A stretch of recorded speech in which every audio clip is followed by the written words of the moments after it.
എപ്പോഴും AI എന്നുള്ളത് കേട്ട് പരിചയമാണല്ലോ. അപ്പോൾ അതെങ്ങനെയാണ് എന്നുള്ളത്, പ്രോംപ്റ്റ് എന്താണെന്നും എങ്ങനെയാണ് നമ്മൾക്ക് AI ടൂൾസ് യൂസ് ചെയ്യുക, എന്തൊക്കെ ടൂൾസാണുള്ളത്, അതിൻ്റെ സാധ്യതകൾ എന്തൊക്കെയാണെന്നുള്ളത് ഒരു ഡയറക്റ്റ് 1-2 സെഷൻ എന്നുള്ള പോലെ നമുക്ക് എന്താ പറയുക.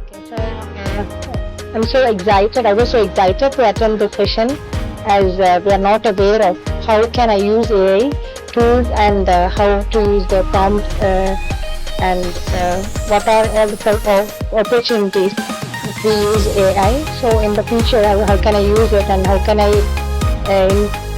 use it in the classrooms and give it to my students as well.